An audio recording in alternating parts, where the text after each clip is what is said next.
And follow the link strolling at the bottom of the screen and join us here, for it is indeed another edition of Revolutionary Hoodoo, New Orleans Voodoo, Secrets and Recipes. All is truly and indeed a blessing if you can just see beyond the veils, for it is all just an illusion and a test and one of the greatest divine mysteries of this life cycle. The fire is a hot, the water is a boiling. It's time to put something into this pot. Come on in, welcome, greetings and salutations. Beloved Nina Lloyd, come on in. Chef G, come on in.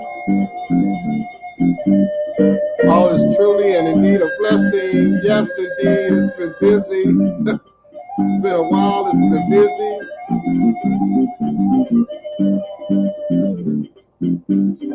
But I'm here. Come back home to Africa. What's going on behind Calling your name to the wind. I'm about to rectify. Come back home to Africa. The fatted calf and golden ring. I'm waiting for you once again. My house, the house of DivinePrince, Time Oceans, Voodoo Central,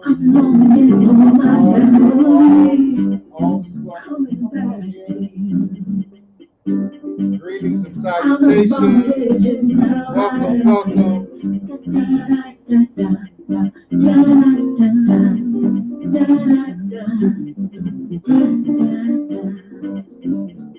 Come back home to Africa.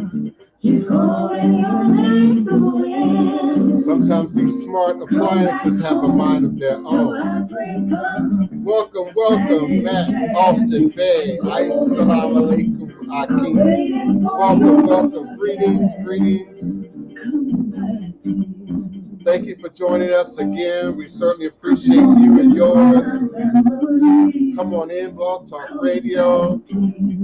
My beloved international audience in Blog Talk Radio, we greet you.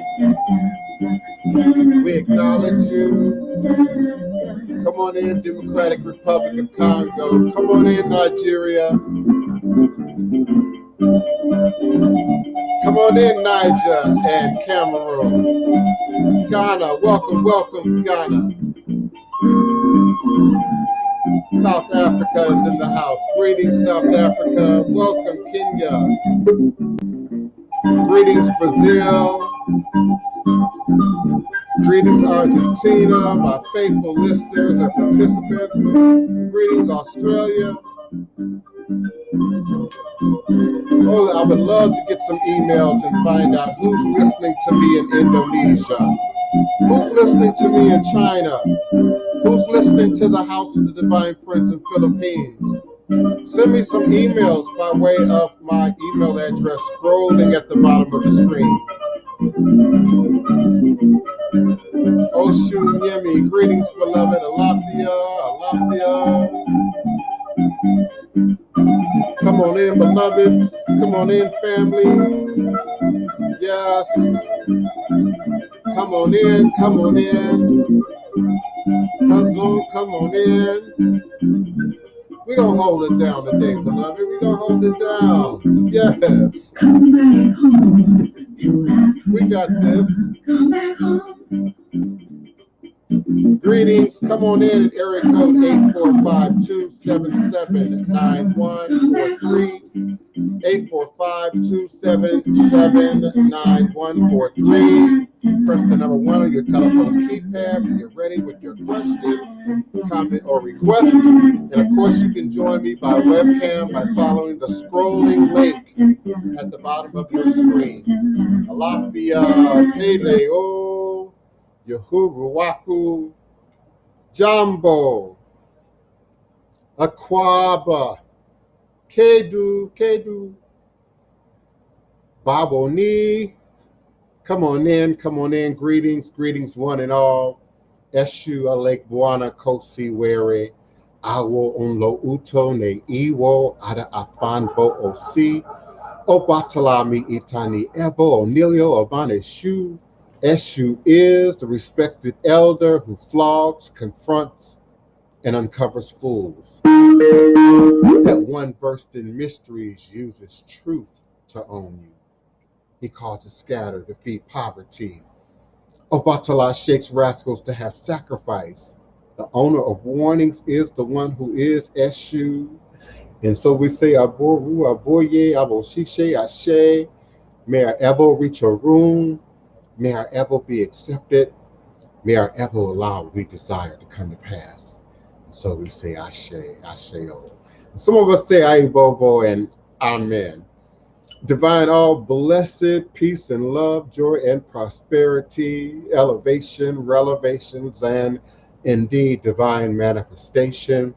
You are now sitting live again, once again, with the Divine Prince, Pan-African Spiritualist, Practitioner, Author, Advisor, Elagun Oloye, Hoodoo Obeah Bokur, sharing with you in all things spiritual, mystical, metaphysical, cosmic, evolutionary, revolutionary, healing, and holistic from a Pan-African Hoodoo world spiritualist perspective, understanding that all is truly and indeed a blessing.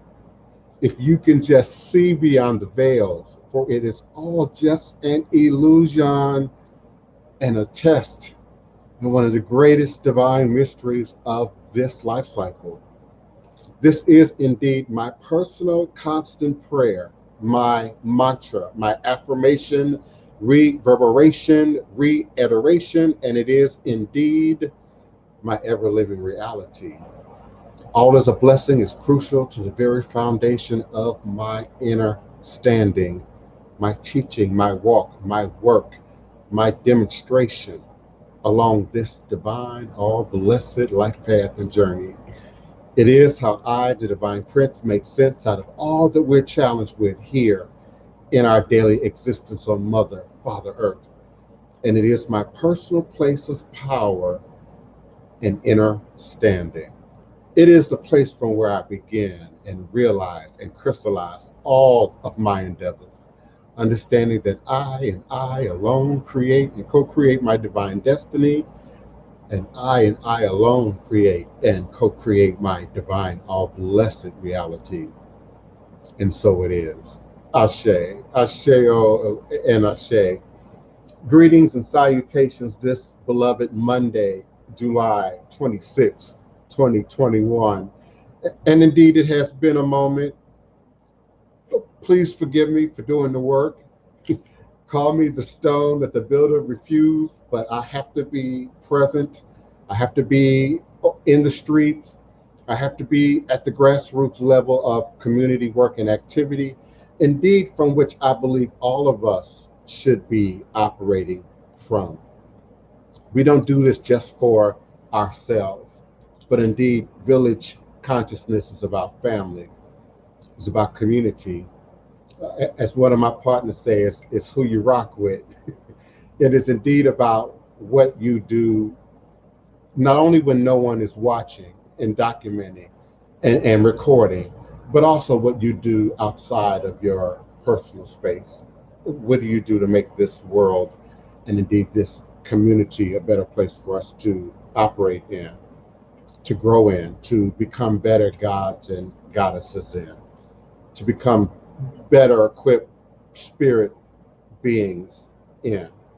And so I'm always grateful and humbled for an opportunity to be emanating and vibrating with you and for you now live, virtually, verbally, cosmically, quantum universally, from this working temple of the House of the Divine Prince, Thai Potions, Hoodoo Central LLC, in this beautiful, historic, legendary, most enchanted, and some would say most haunted city in America, New Orleans, Louisiana. Historic Treme Baby, New Orleans, Louisiana. 6th Ward, the land of my ancestors and those who came before me along this Hoodoo Obeah life path and journey. Passing down the great Obeah stick along with the knowledge of the life-giving herbs, roots, plants, rituals, spirits, minerals, indeed, acknowledging our sacred stories, as our beloved Denise Augustine says. And she'll be with us. I'm not sure if she said Friday or Monday, but she'll be here with us soon, representing our sacred stories, the historian and tour portion of our community, our temple community. And so she indeed will be with us moving forward. And I also want to embrace my beloved family. Uh, Oloye Ifawole will not be with us today. He's out building a better Ile for you all to be a part of, for you all to participate in, for you all to interact within. But my beloved Otun, Ifatomiwa, my beloved cousin, she is with me here today. And so I'm grateful to her for being my armor bearer and standing with me. I have a personal message I have to deliver to you, lest I forget. My mama love you, beloved. My mama love you. She love her some Otun. She mentioned Otun almost every time we talk. She's got Otun on her tongue, and she feel your ministry. She feel your power. She feel your ministry and your energy. Um, she feel you, beloved. Indeed, you family. Yvette, indeed, you family, beloved. We all family. It didn't take the DNA didn't the DNA test to make that real, but it sort of took the DNA test to bring that together. As you know, to bring our paths and our destinies together. You know, never know who you are passing in the crossroads.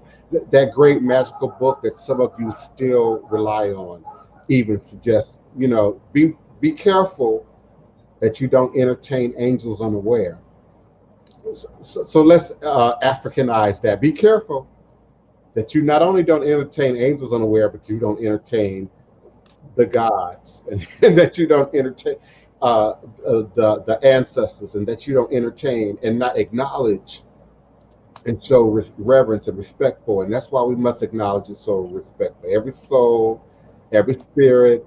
And girlfriend, you shining like a light. You shining like the sun, like the brightness, and your reach extends beyond, I believe, even your present awareness. And that's why the Most High brought us together. That's why Olodumare, Mavo, Lisa brought us together. That's why the ancestors brought us together in this space. So I'm grateful for you. I'm grateful. Come on in, beloved. Come on in. Aboro Boye Aboshishe. I can't hear you. So I got you muted. All right, go ahead. Come on, come on in. Aboro Boye Aboshishe. Divine Baba Oloye in his absence. Family listening. Greetings to my Aluo, Prince Baba at the Bayo Latona. And Olori, Ifatoye, Niyalode, Egbenike, Oyebola Latona. Everyone listening, watching, how have you been? I've loved you all. I miss you all. All greetings and blessings to Queen Mother Savage. I love her too, just as much. And I see her postings on Facebook, and she put her pictures up and all this. I'm like, go ahead now. I'll be seeing her stuff up there. And I love her energy as well. I look forward to having a talk with her, because I'm gonna be looking to talk with her. I think it's a good idea, since her being an author and a powerful Black woman. I think I want to have her on my YouTube when everything is up running and finalized, because I think her story is one that needs to be told. It's encouragement, it's power in that. So I'm gonna need to get with Queen Mama Savage, because I need her help. Yes, indeed. She would be happy. So Yes, I'm sure she would be happy to hear that, and I'm even more sure she would be willing to assist you to the best of her ability. Not only are you a powerful Black woman queen, but you family. So I'm sure she's going to be willing to extend her hand and her assistance and her resources to you and yours. Ashe, and congratulations on y'all current victory. I know the fight isn't over, but I'm very proud of you. I want to say that, and I know you've been putting in that work, And, you know, I wish I was a little bit closer, but I'm proud of you, cousin. I've been peeping you out, you know, and I see you get in there for the people. So I'm proud of you. Congratulations to everyone that put in their work. And let's keep it pushing, you know, don't lose that momentum. Well, I certainly appreciate that. And indeed, it is Monday morning. And there are scrimmages and there are battles within the dynamic of a war. And we are at war. We are at war all over this country, all over this world to protect our heritage, our lineage, what's sacred to us. And what, let me find my words, what ladder might exist, what rope might be a better term, might exist that could lead us. Did y'all see the poltergeist, the first one, that might lead us into that spiritual dimensional space, back into our past, while helping us to sort of recreate a reality in this present result-oriented moment that indeed operates in our best interests. So we're not only looking at the moment, the scrimmage of the day, the weather of the day, the opportunities of the day, but we have to now consider what happens in the Morris FX Jeff Sr. Memorial Auditorium, what happens there moving forward. And I'm going to share a little bit of that with you today, if you all will bear with me just a moment. Beloved Tessa, I see you. I'm going to bring you on in momentarily, so just bear with me, honey, if you will. And, you know, we say honey and baby in New Orleans, so don't take no offense to that, okay? That's something we do. I got Hoodoo Central all jacked up in my last post, y'all, but y'all know it's Hoodoo Central, CENT. But there is an obscure YouTube channel that many of you don't know that I actually have. It's my backup YouTube channel page. It's Hoodoo Central LLC, House of the DivinePrince, Thai Potions, Hoodoo Central LLC. And sometimes I post things on that page that I don't post to the channel I'm broadcasting on now. And I'm probably going to make that page a little bit more community oriented, grassroots oriented. Activities, marches, protests, rallies, you know, things that we might be absolutely engaging in at the street level, and want you all to also be a part of. Otun, beloved, this virtual technology allows the world to be even smaller than it was when you were a child, even smaller than it was when I indeed was a child. And we have the opportunity, you know, to use our minds and our spirits and our hearts, you know, and our fingers and our intellect and wisdom to really make great changes beyond just the borders of our house, of our yard, of our community. But to marry those two things together, what we do on the grassroots level with, you know, our online demonstration. We all know that there are many profiles out there that are just that, a profile.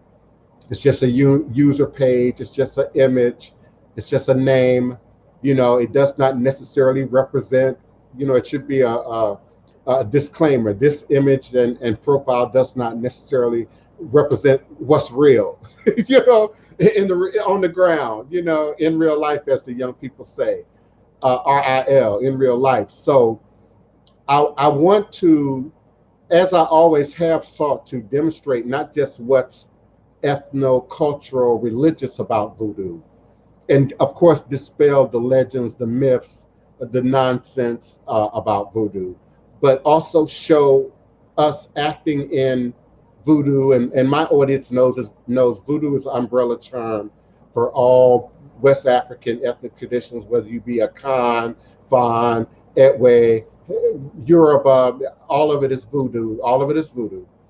Okay, so I also wanted to demonstrate how we live and walk in these traditional indigenous practices in a modern world, in a Western context, no matter where you are. You know, the West is in Asia now, it's in Australia now, it's everywhere. So we're all seeking a balance between technology and gadgets and toys and trinkets and stuff, and a desire to connect, you know, with spirit and what's sacred to us.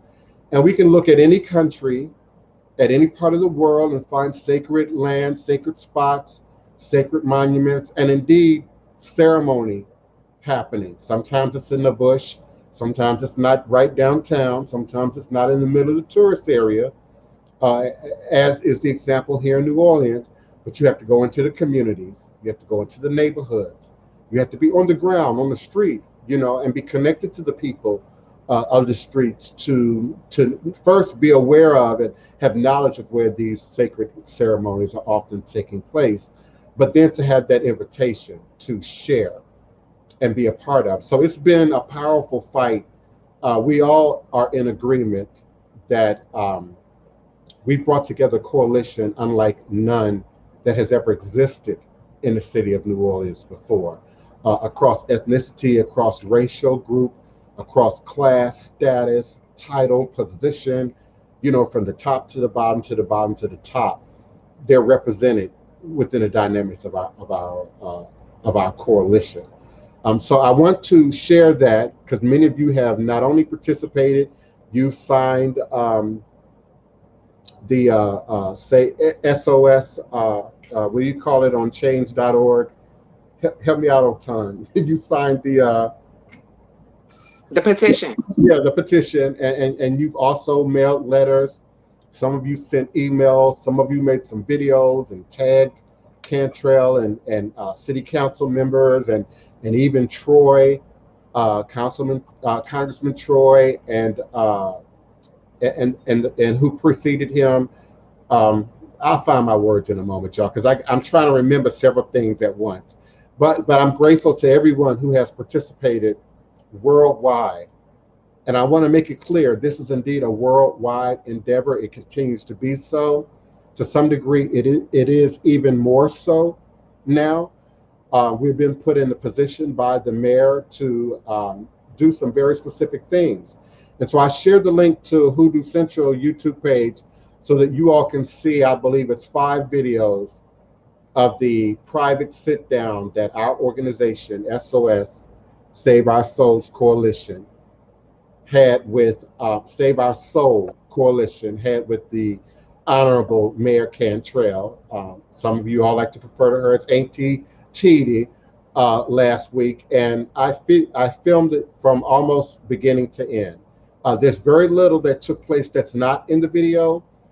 There was a brief moment where I, got caught between space and the cloud and some activity that was going on in the room, and that's not necessarily there, but others have captured various dimensional frames of this meeting, so you all eventually will have access to all of it.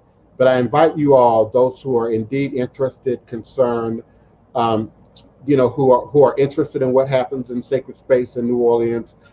Some of you just have an interest in politics. Some of you all just like to be entertained. I invite you to watch these videos and see the dynamic of this meeting and our organization, Save Our Souls. And I'm going to share with you right now our press release as drafted by our beloved Jackie Harris, written up and typed up for us by Jackie Harris. And we released this on July 23rd, not too far after the actual sit down. So Save Our Souls schedules 3 meetings next week to receive public input. That is the opening of our press release in response to the sit down with Mayor Cantrell. I'm very intentional about my words. Hear me clearly. This is our response. So Save Our Souls, SOS, schedules 3 meetings next week to receive public input. The SOS Coalition, the Treme stakeholders, and others opposing the city administration's efforts to relocate City Hall to the Municipal Auditorium in Armstrong Park will host 3 public engagement meetings next week to gather ideas and input from citizens. So next week would now be this week. On Monday, July 26th, SOS is teaming up with the grassroots group Justice and Beyond to hold a presentation chronicling history and creating an equitable cultural economy on Zoom, 5 p.m. to 6:30 p.m. The meeting will be co-hosted by Cheryl Austin, Greater Treme Consortium, of which I am also a very active member of. And I'm also a resident of Greater Treme Consortium in this particular location in historic Treme. Jackie Harris, Louis Armstrong Educational Foundation. Speakers will include Cara Oladeji, Oladeji, Oladeji. Please forgive me, Dr. Oladeji, if I'm not pronouncing your name correctly, of Amistad Research Center. Culturalist Dow Edwards, Mascan Indian culturalist Dow Edwards. Also actor Harry Shears, performing artist Asatawa Amor Aminkum, culturalist Sean Martin, representing social aid and pleasure clubs, and culturalist Luther Gray of Congo Square Preservation Society, who will speak on the importance of Congo Square. On Tuesday, tomorrow, July 27th, and Wednesday, July 28th, 2 in-person community engagement sessions will be held at Homer Plessy, and then it has Craig Charter School, and then it gives the address of 1423 St. Philip Street in Treme. The meetings begin at 5:30 p.m. and conclude at 8 p.m. They are open to the public and will be offered via Zoom and live streamed on the New Orleans Cultural Preservation Committee Facebook page. Live streamed on the New Orleans Cultural Preservation Committee fan page. All elected officials who represent citizens in Orleans Parish are invited to participate, including Congressman Troy Carter, state legislators, Mayor Cantrell, and members of the City Council. Mayor Cantrell and her key staff met with members of the SOS Coalition Tuesday last week regarding the proposed relocation of City Hall to the Municipal Auditorium. At the meeting, she told those gathered that she was good. She was good with the Municipal Auditorium not being converted to a new City Hall, but placed the burden on SOS to determine how to fund, operate, and maintain the auditorium. And let me say that again, because that's critical to the meeting, y'all. That's what we came away with from the meeting. She was good with the Municipal Auditorium not being converted to new City Hall.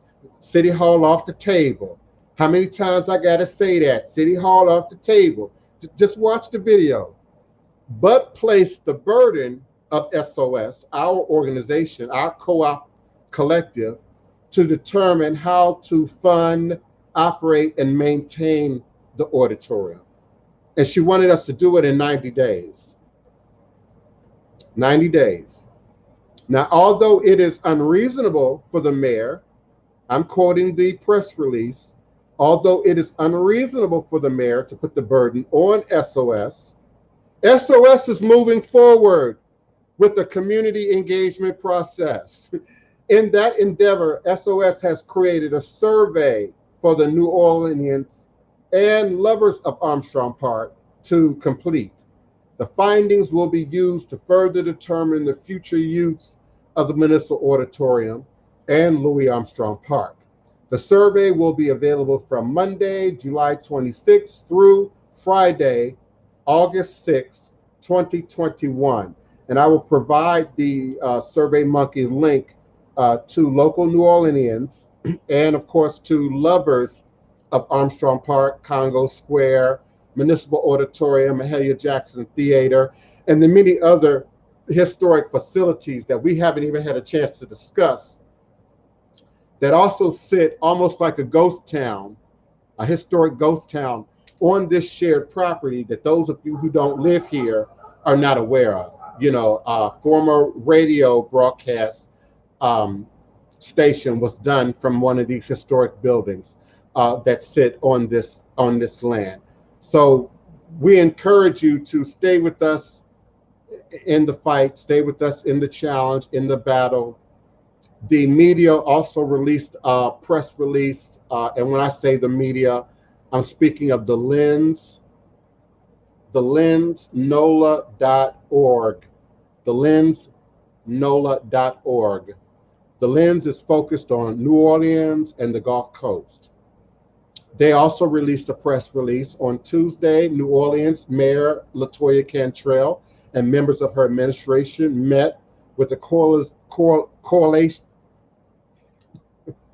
coalition of community organizers called Save Our Soul, which formed to oppose her plan to relocate City Hall to the Municipal Auditorium in Armstrong Park. Intense exchanges that escalated at times to shouting, Cantrell presented the organizers with a seemingly infeasible option for preempting the move and signaled that, despite a groundswell of public opposition catalyzed by SOS, she's still fighting for it. Cantrell told the organizers repeatedly that if they wanted to see the auditorium serve as something other than City Hall, they should put together a proposal themselves and bring it back to her administration in October. If City Hall, stop, I have to interject. For those of you who don't live here, who don't understand, mayor elections, City Hall appointed City Council elections are all in October. She wants that after the elections. I digress. So if City Hall is off the table, it's off the table, she said, quote and unquote. If City Hall is off the table, it's off the table, she said. Then you have 90 days to identify another use for the building. 90 days. You'll find the money. You'll be able to figure it out, how it'll be operational. You'll figure out how to maintain it, quote and unquote. Please, again, refer to the link in the chat for Hoodoo Central YouTube and view the videos for yourself. Asked if the administration would partner with the group to create that plan, Cantrell refused to offer any city resources. And I quote, "That can come from y'all," unquote, she said. Quote, "It's yours," unquote. Near the end of the 2-hour meeting, though, the mayor revealed that she saw this ostensible alternate route as a dead end, telling Jackie Harris of the Louis Armstrong Educational Foundation and member of SOS, who helps us with our press release, it's going to take longer than 90 days to come up with a plan and the resources associated with it.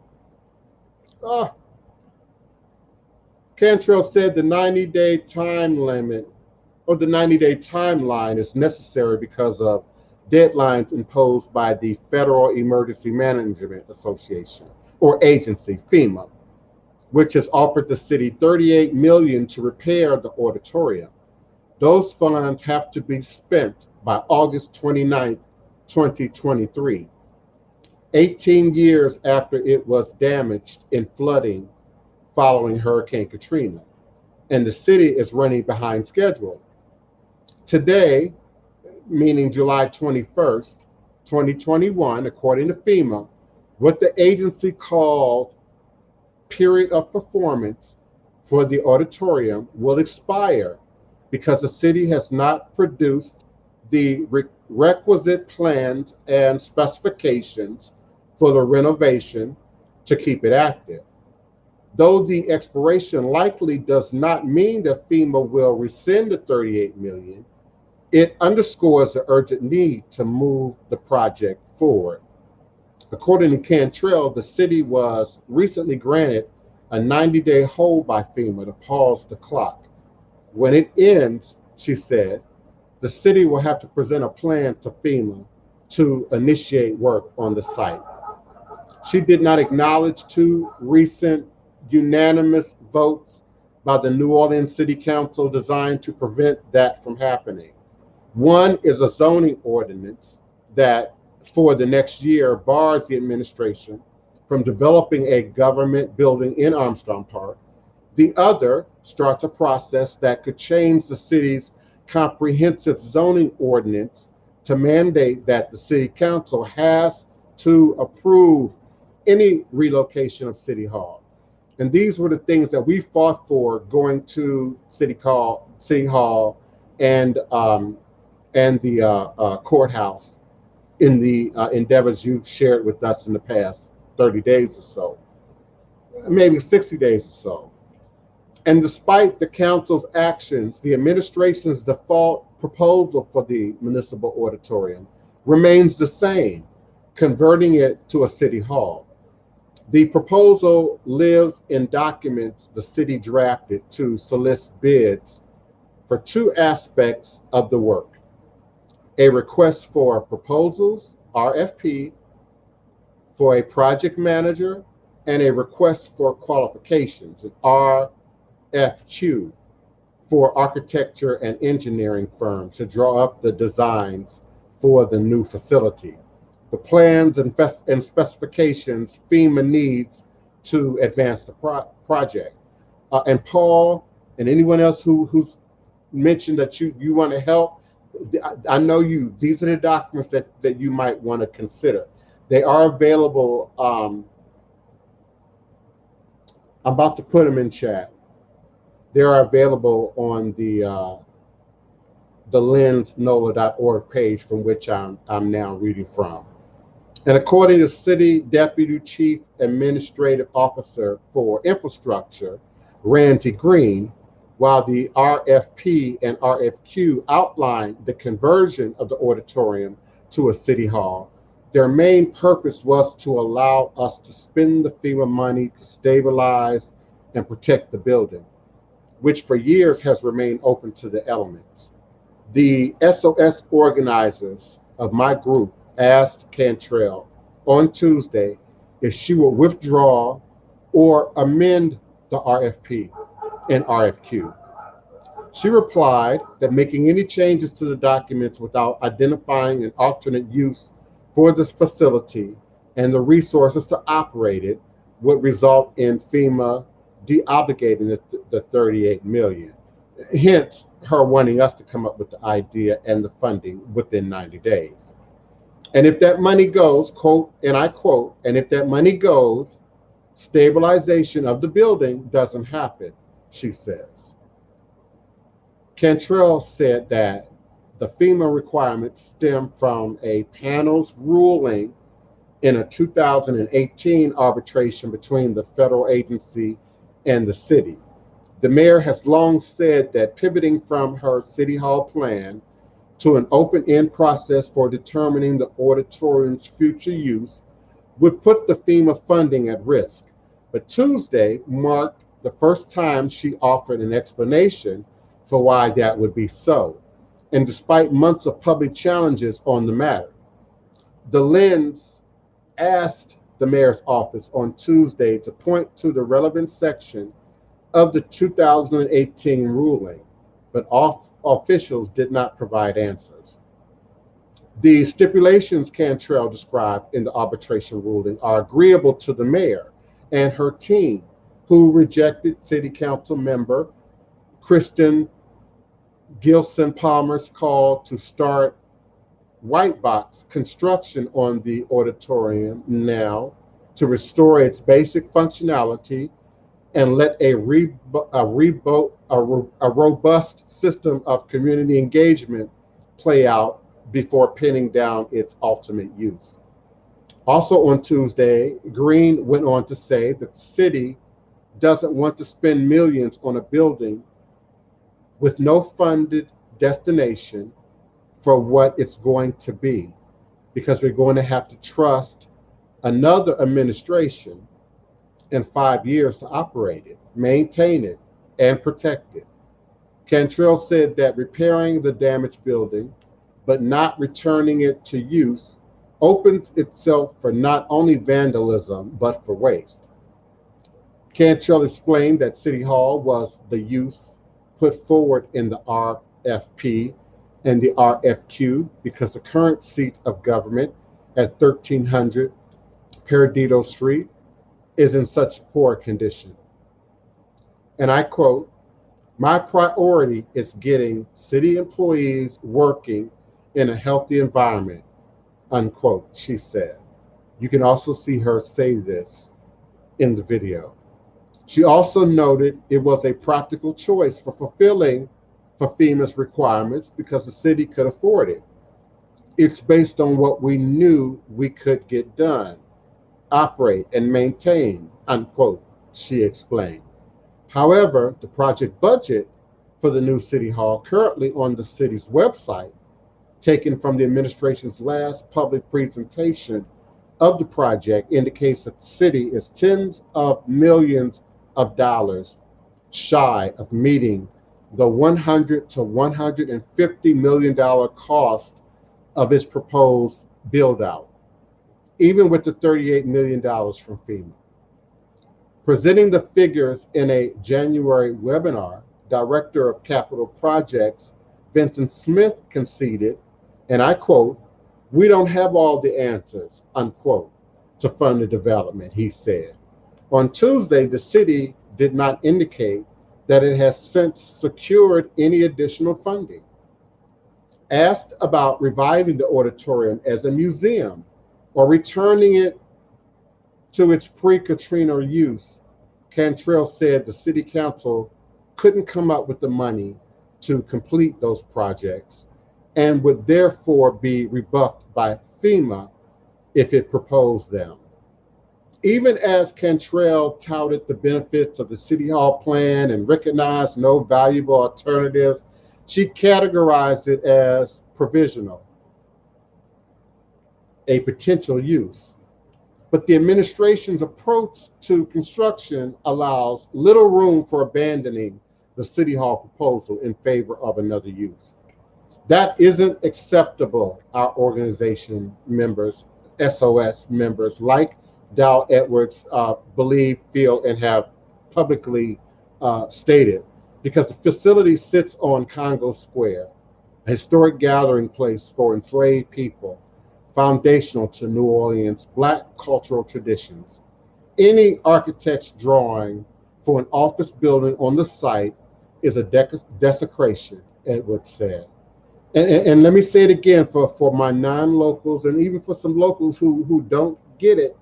They've already taken several acres of land away from Congo Square over the decades.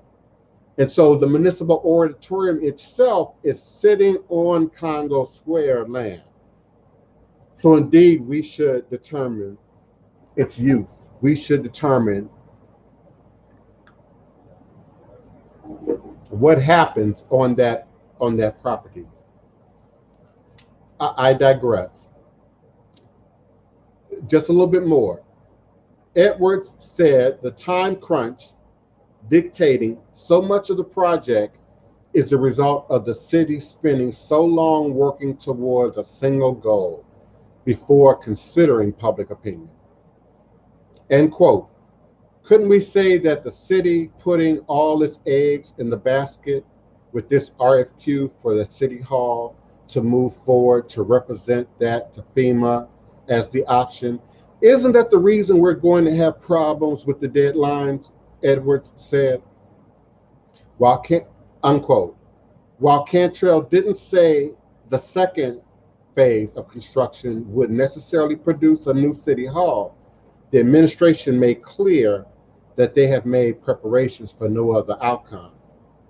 The RFQ reflects years of resources devoted to the mayor's plan, with conceptual drawings and a site analysis of a new City Hall in the auditorium. Asked about the city's intentions after the Tuesday meeting, Smith said, quote, "The city's plans is to move forward with the City Hall," unquote. Asked about Cantrell's statement that the organizers could put forward an alternative proposal, he said the situation was fluid and he couldn't project an outcome. Now, with nerves fraying at the end of Tuesday's gathering, and as a witness and someone in the room who had a unique vantage point, other than her 2 security goons, I was the only standing person throughout the entire meeting because I was filming. I got a unique perspective, facial expressions, body language, you know, collective movement of how this meeting sort of played out.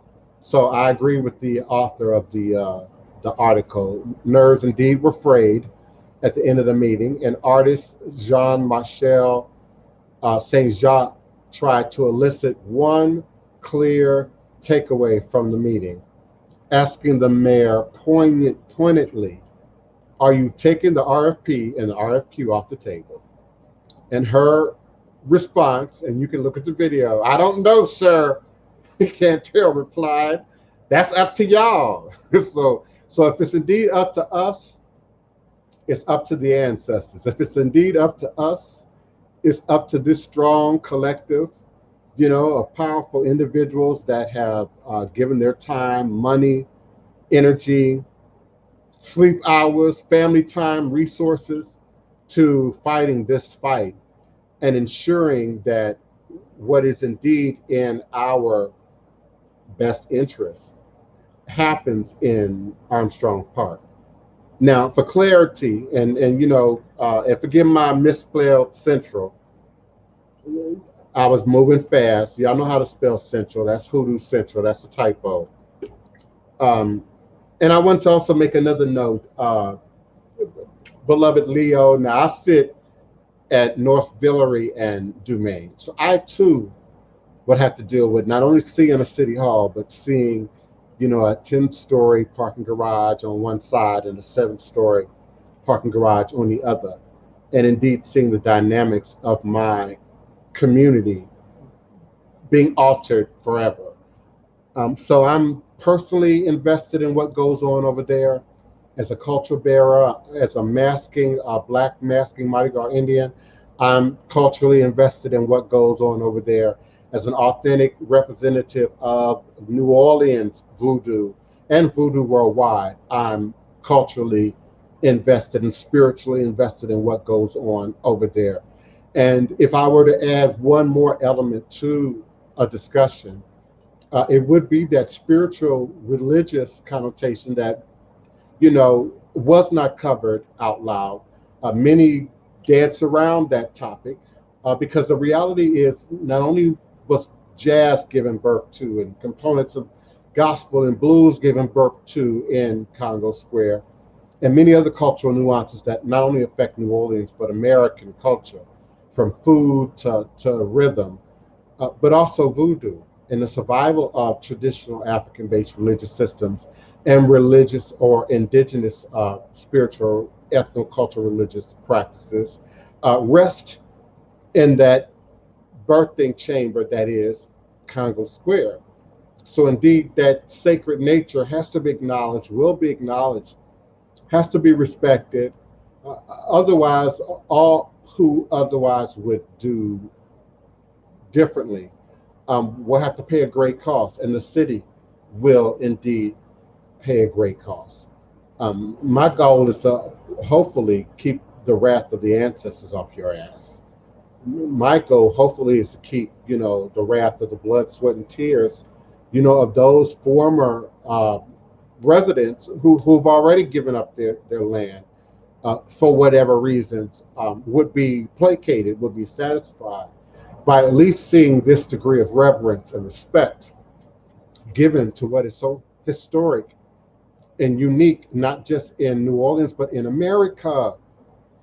For my new listeners, the first free Black neighborhood, suburb, whatever you want to call it, community in America, Treme, historic Treme, the very Treme that the HBO TV series was based on. That Treme, you know, so this not only affects New Orleans, this not only affects Black people, this not only affects the city of Louisiana, I mean the state of Louisiana, this affects American history and having a preserved footprint. And indeed an opportunity to build and create economic opportunities for everyone associated is absolutely available if we bring space for musicians and culture bearers and spiritual practitioners to do what has been done in that space, you know, for centuries. And so on my watch, thank you, Nkolifa, thank you, beloved. I need to hire you for some work. I need some help getting some stuff out in social media. I need somebody who can go in and look at those 5 videos and sort of edit them for us, cut them up into some gifts and maybe even some more catchy political like, you know, commentary.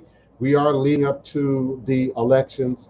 We would like to be able to put out some sound bites and some clips and some video that definitely keeps this present and on the table before City Council and the mayor, but also for the community.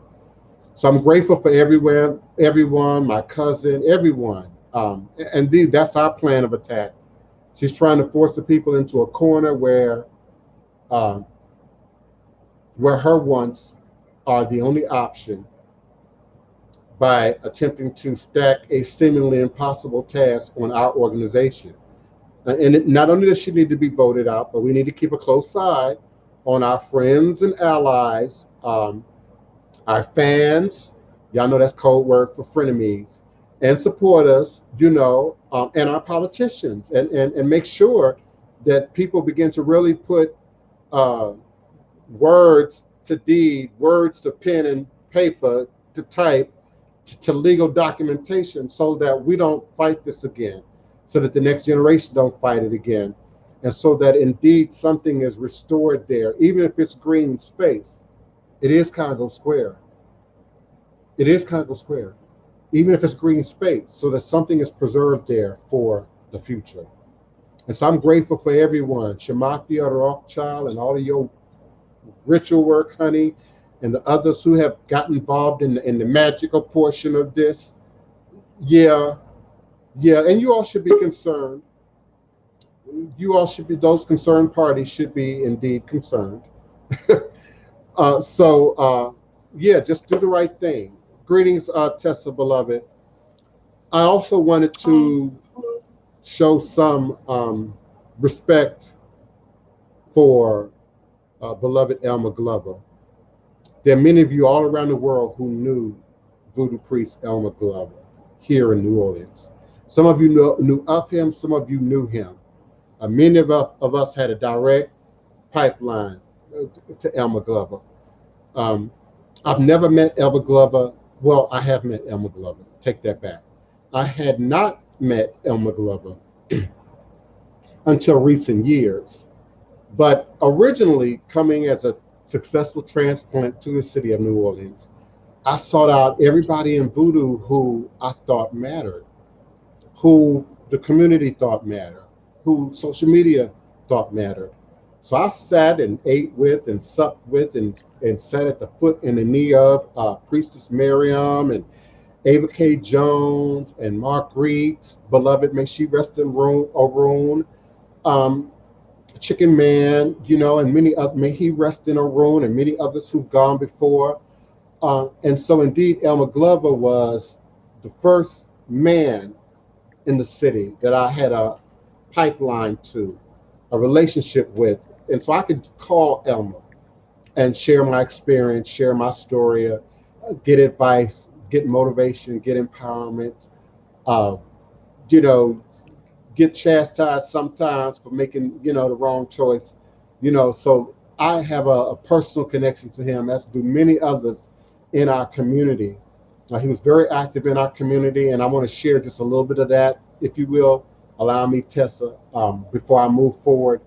And I want everyone to, you know, light a candle and show some love and some respect and appreciation for this beloved ancestor. Now my page is frozen. I cannot tell you why, why, and why it's happening right now. I'm trying to read this obituary, y'all. Oh, wow. I don't know what's going on. I hope I can get my show page back. Yeah, everything is frozen. Are you all with me? Otun, everything is I'm sorry, frozen. fighting Yeah, to I was fighting to unmute myself. I'm here, cousin. Um, I'm froze up over here, and I don't quite know I'm here what. as well. I can't reload. I can't. My browser is on freeze, y'all. Oh my goodness. The only way I'm going to get out of this is a reboot. I listen. I apologize. I was just really getting into it. Um,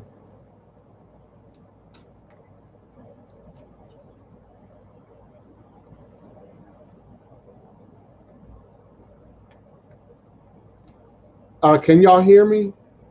Yes, sir, I sure can. I mean, I can't do nothing. I don't know what's going on right now. Yes, Every, I'm here. everything You're is frozen. moving on my end. Yeah, everything it looks normal on this side too. Yeah. I can't see anything. I can't access my screen.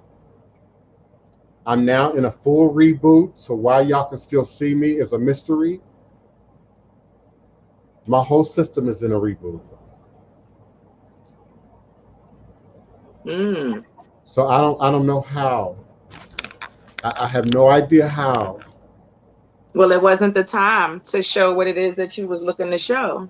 I wasn't going to show anything. I was going to share Voodoo Priest Glover's obituary. I was just going to tell a little bit about his history and what he did for martial arts and how he trained Black Power members in martial arts here in the city. Um, how he was active in grassroots organizing within the dynamics of the city of New Orleans, and how he had traveled to other countries and other regions of the world to not only receive, sacred initiations, but to further the footprint, of the African American in our story in other parts of the world, in other parts of the globe. So I don't know what's going on. My computer not even on. So if you can see me and hear me now, it's indeed some voodoo going on right now. Some voodoo like never before, honey. My computer, I can hear somebody laughing in the background. I'm telling you, my computer, where's my cell phone? Let me get a picture. My computer is not on, but somehow my webcam is still on, but my computer is not. Yeah, because you're still going. And that was me. I was trying not to laugh, but I see that it's kind of dark on your end, and normally your face is a little more illuminated. So yeah, I'm sure your computer screen is off. My computer is off. It's off. The light that comes on when it's turned off is off. So Mm. it's some voodoo going on, Hunty.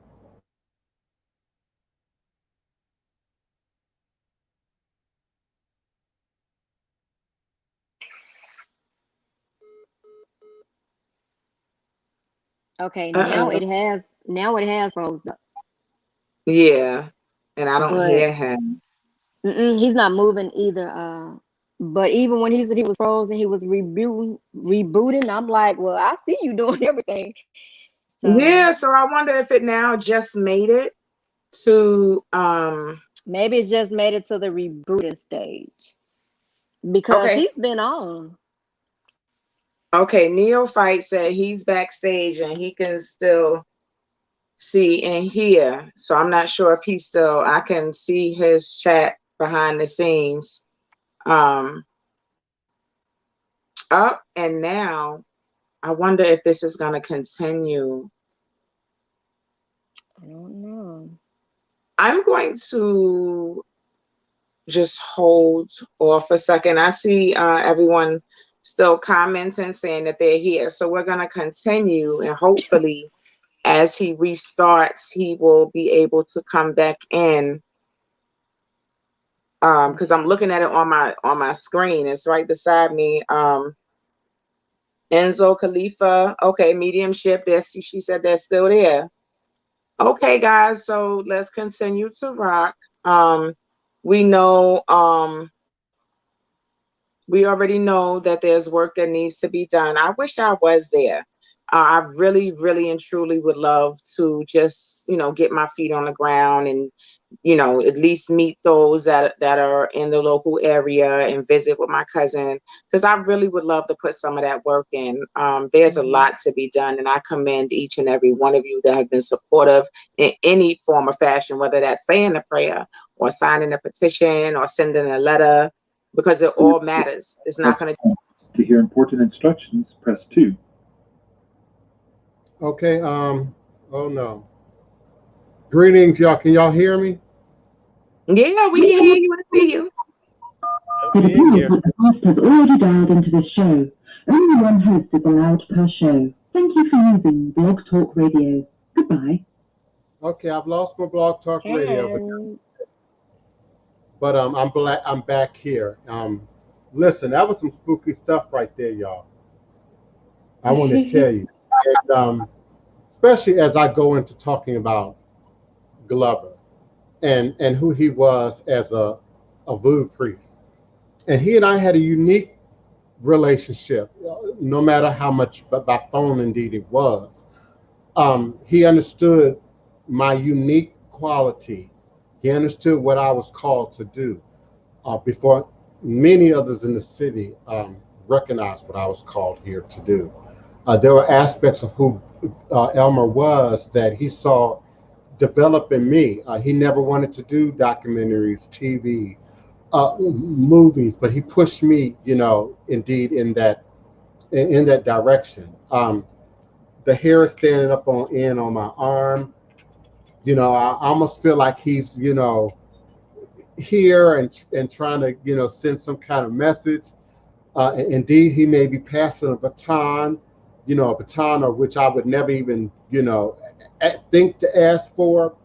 But certainly some really weird stuff just happened before I lost connection.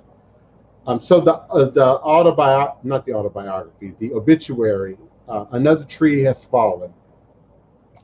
Elmer T. Glover Jr., New Orleans prominent voodoo priest and well-known karate teacher, has gone home to God on Wednesday, January 13th, 2021.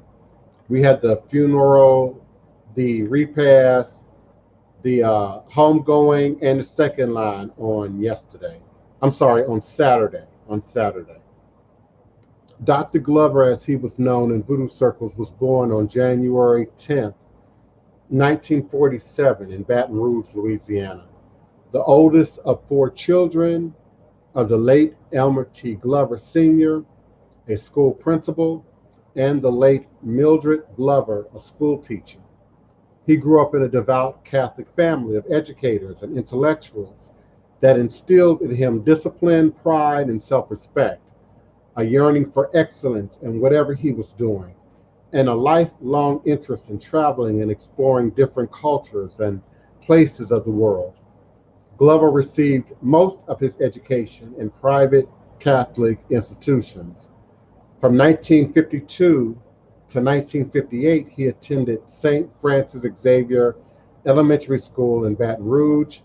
From 1958 to 1962, Southern University Laboratory School in Baton Rouge, and then from 1962 to 1966, St. Gregory College and High School, a private Catholic institution of higher learning of the Benedictine order, located in Shawnee, Oklahoma. At the time, there was not a single Catholic high school in Louisiana that he could attend because he was Black and needed a boarding school outside of Baton Rouge. Yet, Glover never knew that until later in his life. He believed his parents chose St. Gregory for him because it was the best available school for him, and enjoyed every day there to the fullest. Typically, for Glover, he focused on the bright side of life. His glass was always half full and never half empty. He graduated from high school in 1964 and continued at St. Gregory's on the college level, completing an associate's in arts degree in 1966. Glover had witnessed in his childhood the brutal oppression of the peaceful, nonviolent civil rights demonstrations of the 1950s in Baton Rouge, which left a deep impression on him. He would never own or carry a weapon and kept a lifelong commitment to the struggle for justice and equality. Teaching people to find self-esteem and self-respect through karate and voodoo spiritual aids became what he considered his humble and very spiritual contribution to the civil rights movement. Having escaped the oppressive and terrifying social system of the Jim Crow Deep South, Elmer Glover's stay at St. Gregory's in Oklahoma was like a breath of fresh air for him. The boarding school had a truly international character. Most of his friends and classmates were sons of foreign diplomats from anywhere on earth. One of them, a young man from Korea, introduced him to his first karate teacher in Oklahoma City, Grandmaster Jack Wong. The martial arts became instantly his passion in life. He returned from Oklahoma to his native Louisiana. He was an accomplished black belt karate master. And, you know, we got to make sure Oloye listened to this podcast. He should have been here for this. But anywho, as soon as he arrived, he began teaching karate at various locations throughout town, including at Xavier, and participated actively in the city's Black Power movement of the 1960s and 1970s. By 1970, he was a full-time martial arts instructor and soon developed his very own karate studio, Shochizen Karate, which translates to knowledge of power through meditation and karate. It is a very spiritual and complex two-person kata technique. Glover's excellent karate and self-defense classes soon became legendary in the community of New Orleans. And over the years, he earned the rank of 7th degree black belt, a very advanced stage of the craft. His students included any age group, from young children to seniors, men and women, and members of any ethnic, political, and social background. Glover opened up his own dojo or karate studio on 1926 Canal Street. It was the first Black-owned martial arts studio in the city of New Orleans. Whole generations of African-American youth took Glover's classes. He even taught the Black Panthers self-defense.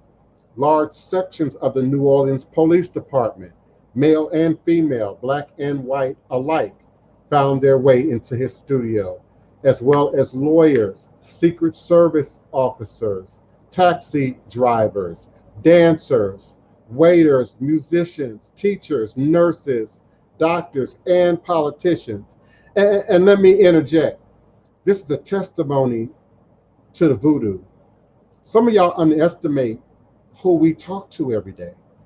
I don't spend 8 hours of my day talking to 16-year-olds looking to reconnect to their lost love and, folks trying to, win bets and gambling and quick luck at the casino. My day is filled with real life on real life's terms.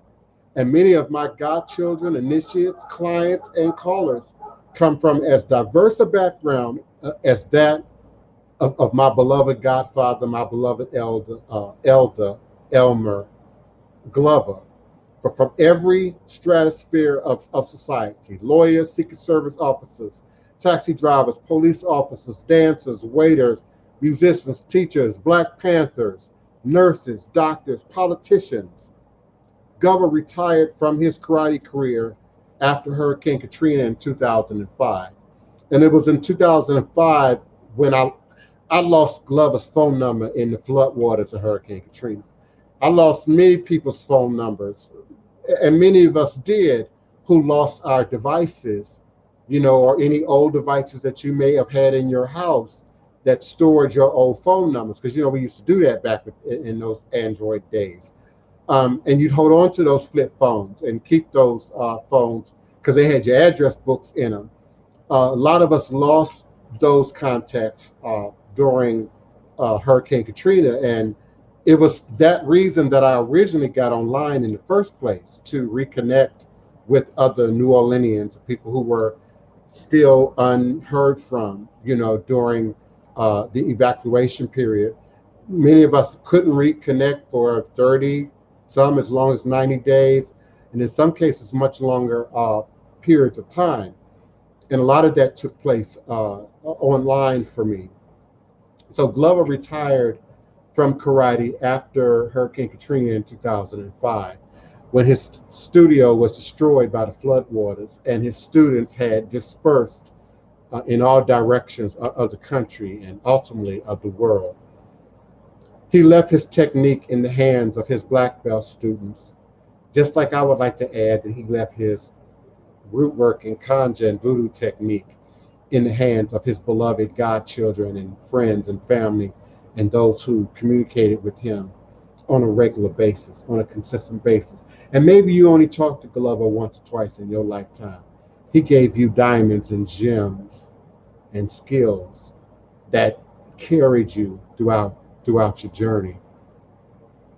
So nevertheless, until the end of his life, Glover couldn't leave the house without running into former students anywhere in town who bowed down in front of him with reverence and shouted happily, "Sensei," meaning teacher.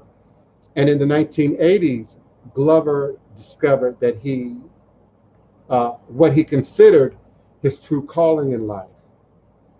A lifelong, voracious reader and seeker of religion and spirituality, his interest in occult and metaphysics led him to the Haitian Voodoo spiritual traditions and Louisiana's conjure and root work practices.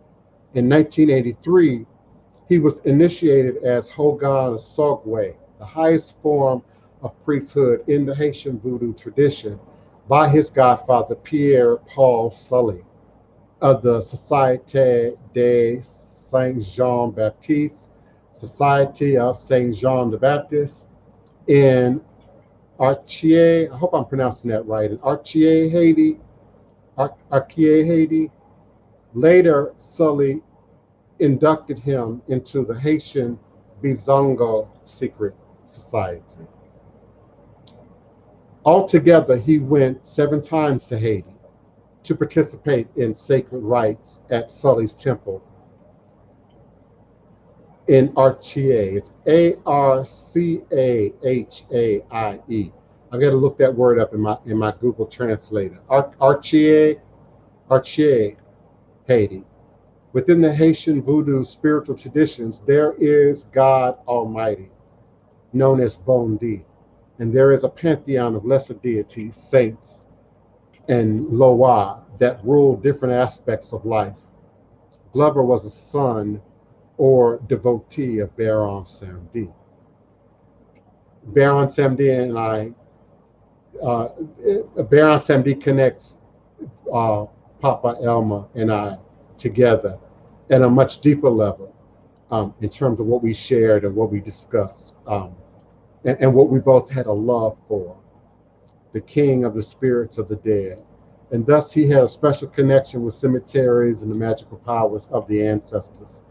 He always remained in close contact with Sully Society and Archier.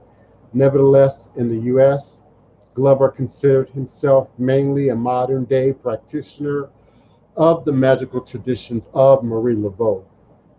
He went to the tomb of the famous 19th century Voodoo Queen Marie Laveau of New Orleans and asked her to be his spiritual godmother. While continuing to teach karate, he gained quickly a large clientele as Dr. Glover, the Voodoo doctor. He established himself not only locally, but increasingly grew clients from everywhere on earth. People would say he is the real deal because the efficacy of his spiritual work was nothing short of astounding. His phone kept ringing nonstop all day long for 4 decades. until the last day of his life. And I pray, if indeed, Papa, you trying to give anything to me, I pray, that I'm worthy, to continue to sort of walk in that anointing, to walk in that grace, to walk in those footsteps. Even as I read his obituary, I see so many reflections of the seeds that he planted, some 25 years ago in who I am today. So indeed, I'm grateful. While he always identified as a solitary voodoo doctor or Bokor, which is a Haitian term for a spiritual worker, like him, he also collaborated regularly with 2 local establishments.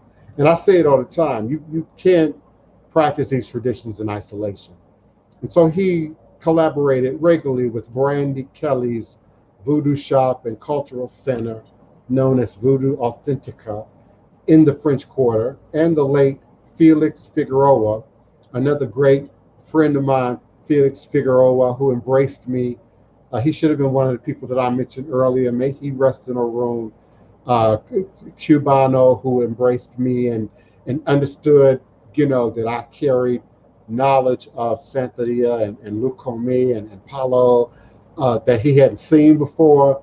And so he and I connected really early on, some 25 years ago. Felix Figueroa, spiritual supply store. Many of you have shopped at F&F Candle Shop on Broad Street. He considered them his associates.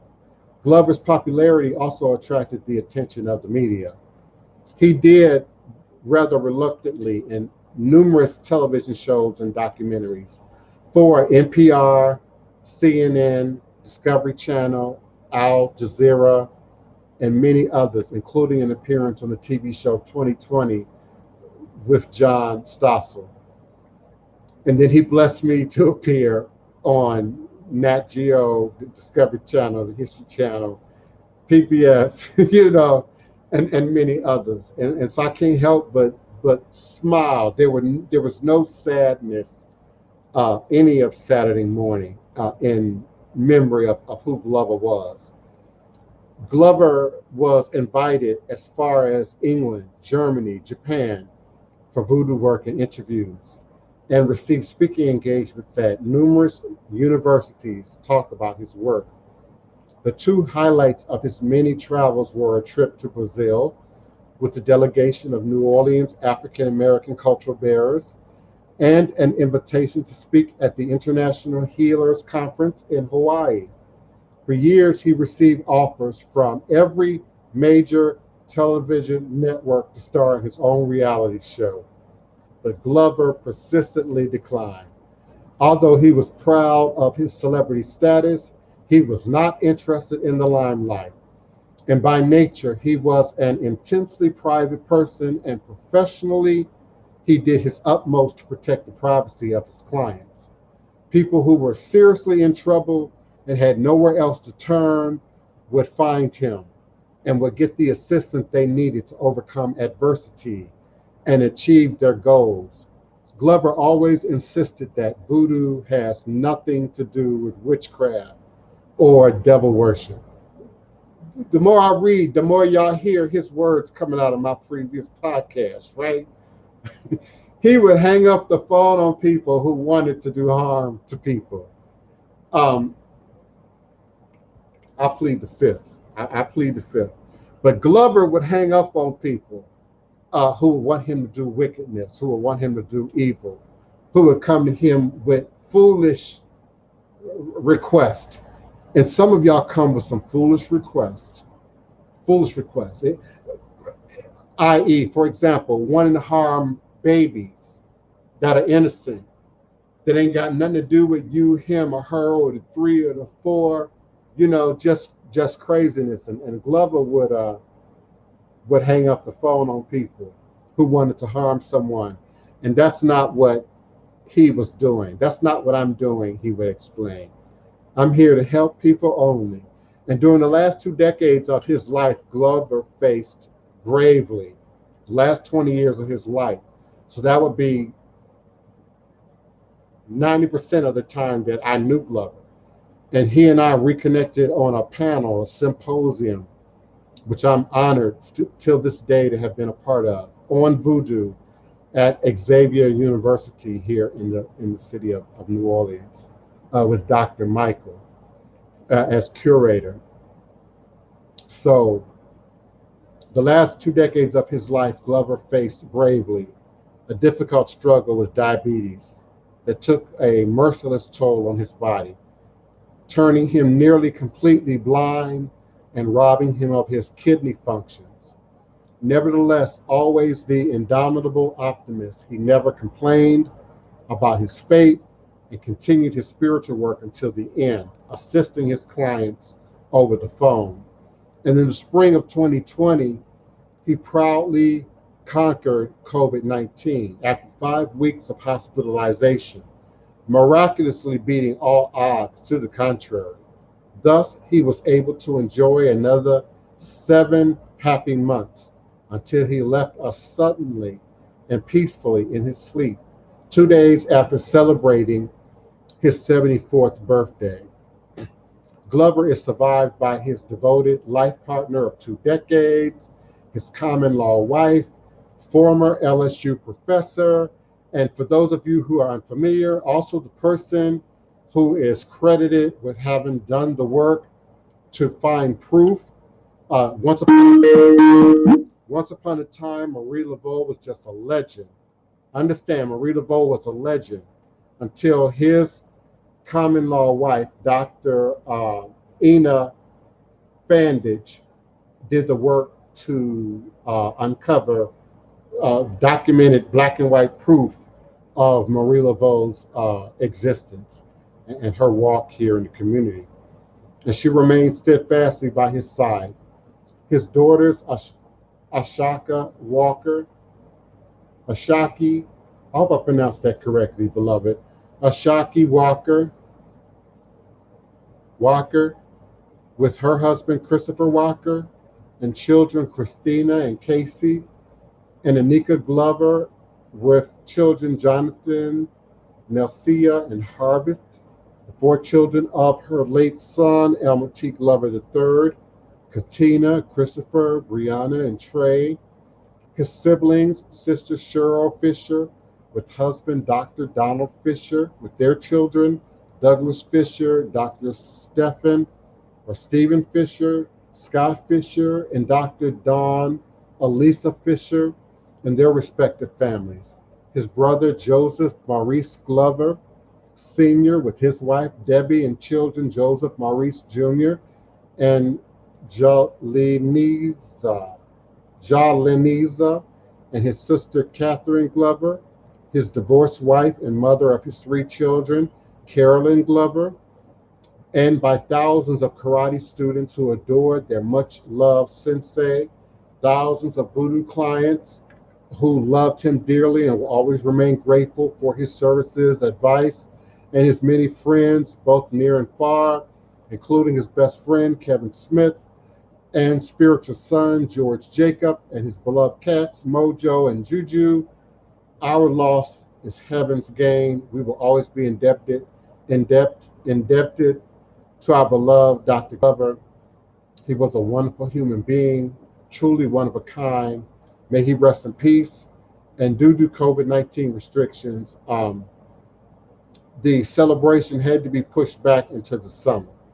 So yes, he died much earlier in the year, and the celebration had to be pushed back until this past Saturday. A Catholic Mass for him took place 9 a.m. July 24th at the historic St. Augustine Church in Faubourg Treme, followed by 10:15 a.m. by a traditional New Orleans jazz procession, better known as the second line, the first line, the second line, and to Congo Square. Tributes from the Voodoo community, the karate community, and ending in St. Louis Cemetery number 1. Donations indeed are welcome. You can reach out to Dr.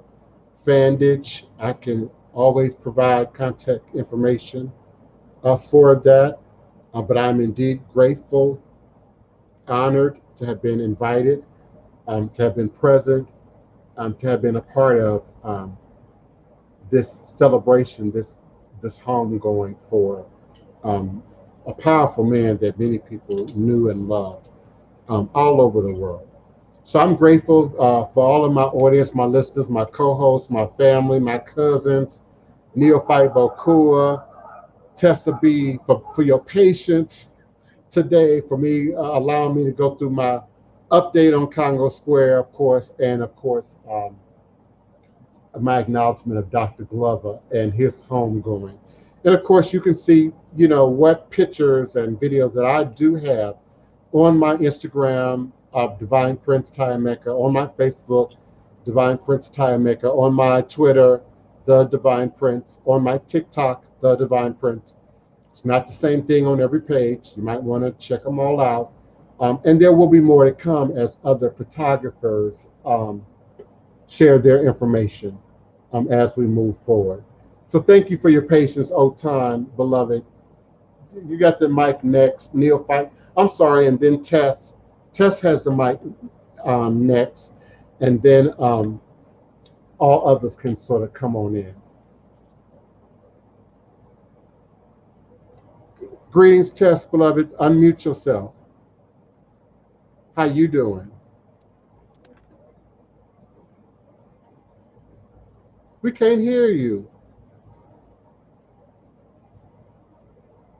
Something wrong with your mic.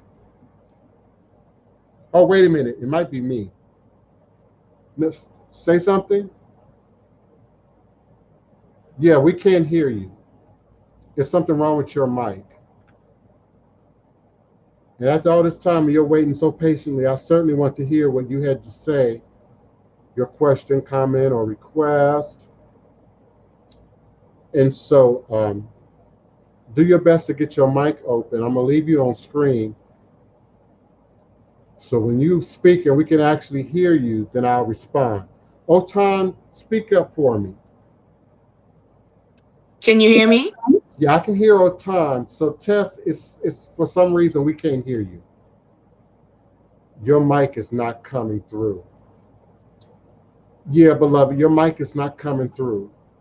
So we're going to give you some time. We'll move on and come back again.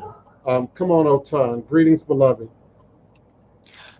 Oh, I've been enjoying your update. I know you had some technical difficulties, but I think, with you updating everyone on what's been going on, I am more than happy with the progress and giving thanks to Olodumare and the ancestors for standing in the gap and basically making sure that you and the local community of Treme were victorious in your dealings with City Hall. And the best is yet to come because it's still not over. And that was just one battle. Ultimately, the war, it belongs to the people. And I look forward to the final victory because that's how it's all going to end up. So also, I wanted to ask you, because I know I guess today is going to be mostly, catch up. It's been good hearing about everything, even in what you sharing about. And please correct me, is it Chief Priest Glover? I'm not sure what. That's fine. Would dress him. Okay, I wanted to make sure I was respectful. But all of that has been wonderful. I wanted to also ask you, because you are baby faced and stuff. Are you about to be filming or doing some work? Because you said when you don't have no hair that you're doing some stuff. So I already did. But I was asked to show up as Baron Samdi at the homegoing. And so that are the photos that you see on my Instagram. Even on YouTube, I think I posted a short video on YouTube. I believe I did. So I could have left my hair, but it's much harder to do the makeup in hair. Also, yeah, Baron is the king of the dead. So, you kind of want that death appearance as closely as possible. And of course, people get buried with beards all the time, I'm sure. But then when you think of Skull and Bone, which is cultural nuance in New Orleans, you tend to go for a more clean clean appearance, you know, to make that makeup adhere and really stick. So yeah, and I will be filming again soon in coming days. Oh, But, okay. yeah, but I appreciate your asking. Tessa, are you with us? Can you speak up for me? Yes, can you hear me now? Yeah, I can hear you, beloved. Yeah. Greetings. Thank you so much Okay. for. Hi, everybody. Hello. Thank you for your patience and being with us today. Thank you. I'm Did you just have a glad. question or a comment? I'm sorry, go ahead. It may be a bit of a delay. Um, did you have a question, comment, or request, or something you just want to say? I'm just glad to be a part. Whatever you need as far as um being supportive on, I stand with you. Just whatever you need. It's a pleasure. And me getting to know you, to know who you are and what you stand for, what you believe in. So look, I'm rolling with you. And whatever you need, whatever I can do to help, you got me. How savvy are you with internet technology and social media? Oh, very savvy. Yeah, I need somebody who can make GIFs. Mm-hmm. I need somebody who know how to cut up videos and, you know, add text to it, you know, make them entertaining. I need someone who Okay. has, you know, virability. Some of y'all out there are able to, you know, just as I am to some degree, to make things go viral. You might be better on TikTok or on other platforms. I'm looking for people who can help this material to be disseminated um, quickly and much larger range of Okay. audience, not just locally. Mm-hmm. We need an international presence. So send me an email, beloved. I will appreciate that. I sure will. And let me get you sort of caught up and get some of the documentation to you, and see where else we might be able to, you know, benefit us, you know, in moving our cause forward. We're Okay. still pushing some meetings with both Congressman Troy and oh wow, I don't know why I'm drawing a blank on our other congressman. The congressman who actually picked Troy, who went on to work with Biden, Cedric Richmond. Uh, we're working with both of them because we know, you know, it's only the Congress really that can get involved with and interfere with FEMA. Um, you know how the old folks used to say, it's going to take an act of Congress. So we're also, you know, sort of doing a letter campaign in that area. You know, so if you can email me, that would be great, and we'll see how we Okay. can sort of better, you know. Okay. I'll go ahead and get that email over to you. Thank you so much, beloved. I appreciate it. All right. You're welcome. Thank you. Greetings, Neophyte Bokur. It's been a minute, even before I had a temporary absence. You were having temporary absences, but I'm glad to be back now, and I'm glad you're back here with us as well. Yeah, I had a lot of things transpiring in my world, in my work life, and whatnot. As you see, I have a new truck, new equipment, whatnot. I got a new route. Just trying to do something a little slightly different. Try to take my next step for my life right now. But coming here is always edifying to my, you know, spiritual walk, and I just missed it. I love being here. I love you guys. This is this is where I come and get my soul food right here. Yeah. Yeah, right. And I've been missing it, man. I've been missing it. Well, I certainly appreciate that. It is indeed where not only do I have to teach and preach and share and all of that for, you know, roughly 2 hours, but it's also my own church. It's also my own sort of healing spot, next to Congo Square on Sundays, of course. But my schedule, you know, here lately is just so overwhelming I often make it here with you all at the Sacred Tree a little bit more frequently than I make it to Congo Square sometimes on a Sunday. Now, of course, I'm in Congo Square all week. You know, I'm in and out of Congo Square with tourists and godchildren and initiates and clients and whomever, politicians. But I'm grateful for this space here that we share, this collective shared space where at least 14 to 30 people come together every day consistently to share, to hear, to give energy, you know, and to continue the lifeblood of ATR, traditional African-based religious systems, and indigenous practice throughout the world. Because indeed we have an international audience, and that's never lost on me. Audience, I know sometimes, you know, I share local information, and I know you all are interested in what goes on in the French Quarter, what goes on in Treme, what's going on in New Orleans, or what might be going on in the US as it relates to this kind of practice. We've got many messages that some of you think we're in Nigeria. We take that as a compliment. We have some Nigerian blood. We are Nigerian, but we are Blacks here in the US reviving this tradition, keeping this tradition alive, and moving this tradition forward for our people here in the States. But I appreciate, and I look at my Blog Talk Radio map, everywhere from Russia, India, I mean, places where I just can't even wrap my mind around having a consistent, regular listenership. You know, Pakistan, of all places, Vietnam, Philippines, Malaysia, what's this next to Malaysia?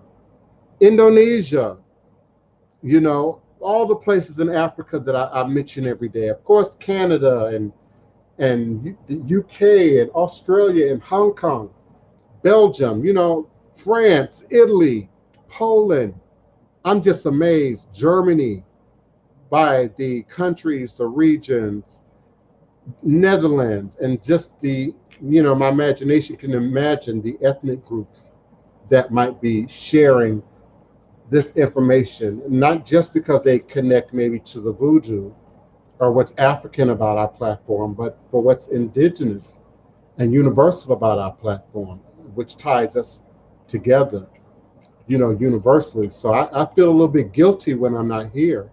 I need you all to understand that if I'm not here, you better know I'm not playing. It's not a day off. I'm not asleep. I'm not resting. Many people in this chat will tell you, our beloved Orisha can tell you, Chef Bougie can tell you, I don't have no days off. Otun can tell you, I don't have no days off. I'm doing good to then pick up the phone and call my mama, to call Wapani, to call Otun, to call Oloye. And even then, I'm often exhausted. Even in the midst of that, you know, you all take for granted your downtime, your chat time, your gossip time with your mom and your friends and your boys. And, you know, I ain't got that kind of time. And sometimes I feel regretful, as I imagine some working parents might feel about lost time with their children while you out in the world making a check. You know, I don't have a lot of social life. It's available to me. I mean, it's a party in New Orleans every day, every hour of the day. It's a second line, it's an event, but often I'm doing the work, I'm doing the ministry, I'm working with the client in crisis, I'm working with the client that might be a little addictive, you know, and codependent, you know, to their need for immediate support, you know, and then I have to go and kind of hold their hand and lead them back to the goal and lead them back to their homework. You know, I'm preaching to the choir as it relates to my chat. You all know, anyone who sat through a 2-hour, 3-hour reading with me, you all know, how many times can a human do that in a day? Can you plant your arse on the floor every day? Because we do that on the floor. There ain't no comfy chair. You sit on the floor, you connect to spirit, you connect to the ancestors, your back is to the east, to the wall, from wherever I'm doing it from in the room. Sometimes I do it from in this, from the next room in the front temple space. Some of you have seen that main room. that Orisha room, and then I also do it as an official reading room on the other side of the wall that many of you have traveled here to see and to visit. My mom is here now to graciously and lovingly chastise me in a way that I so need and feel and want every day. She says he works 24/7, and she's been telling me to shut down at least a day, you know, and I try, but it's very hard. Because even if I shut down for a day, my mind doesn't. Your heart doesn't. You're worried about who's in jail. You're worried about who mama might be or going to jail. You're worried about who's, you know, in the ICU, you know, on the COVID unit. You worry about, these are real stories now. You worry about someone who was viciously outed in social media. I'm going to tell this story. Viciously outed. Whew, I'm trying to figure out how to tell this story. Him and his supposed girlfriend, but he refers to the girlfriend as his wife in the video. Look at Otun eyes. Video. What video? So a community member, I won't give a whole lot of detail. Unfortunately, it's viral. So everybody in New Orleans knows this story. It's happened in the last 9 days. Community representatives. I won't say which group, none of that.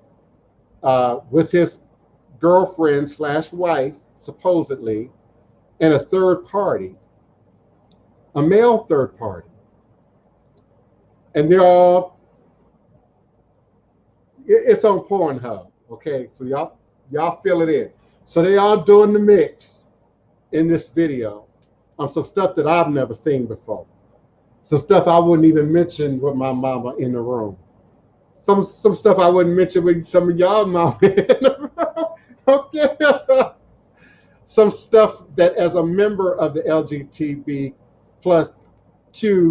plus community, stuff that many of my friends don't do, okay, is in this video. And so apparently the girlfriend was upset. She makes a video of herself expressing her being upset and her intent to post it online. And she commenced to post it everywhere online, and it's every social media possible. So if once it got snatched down from Facebook, which it did, Facebook don't support Pornhub, so it got snatched down. But by that time, it was DM viral. Y'all know what that means, direct message viral. Girl, did you see? Let me send you this video. Bro, man, did you hear? Let me send you. That's DM viral. Look at this Otun face. She don't even like the idea of it all. Yeah, it's ugly. It's ugly at many, many levels. I don't know what the girl is upset about, don't care, but it's out there. But to then post this like this in this manner to a community that can be a little conservative and a little traditional and has members that are still patently homophobic, you know, it's a great accomplishment that I've managed to become a successful transplant, to make my way into cultural representation in this community, and not have to duck and dodge drama like this. But my mama tell you, her son ain't never been that kind of drama. I'm as square as I look. I need y'all to understand. I'm as square as I look. I'm as square as I sound. It's a lot of stuff that I ain't never did, ain't never tried, ain't had, you know, I'm completely square. So no, you're never gonna catch me up in that kind of scandal. But this is like, whew, this is scandal. This worse than Jerry Springer. This, yeah, you know, this adult level, X-rated level scandal, and it could create problems in our community, unfortunately. Some of y'all still patently homophobic, and it's a problem. And some of y'all are judging and making judgments for the wrong reason. You know, so this brother now is, you know, in the hospital. mental health, suicide watch. He attempted to harm himself, behind this. So that pressure from the community to want to kill and destroy, certain segments of our family who don't stand up to your, organized religious, Western, white supremacist cultural viewpoints. Yeah, homophobia is a white supremacist cultural viewpoint. Homophobia is a white supremacist cultural nuance, if you don't already understand. So, yeah, those of you who support that, you're supporting white supremacy. Too much history, too much documentation, too much evidence, back to the time of the Egyptians, even before. Look at indigenous cultures all around the world, 5-gender culture all around the world. Yeah, homophobia is an extension of white supremacy and racism, and it's a toxin and a cancer that still exists even in our community. And for you Black nationalists, you frontline Black nationalists, that will be me. You grassroots, guerrilla warfare, frontline activists, that will be me.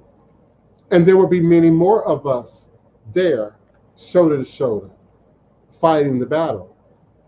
That supersedes the foolish propaganda about, our attitudes as Black people and as African descendants towards the diversity of our community and the diversity of our spiritual community.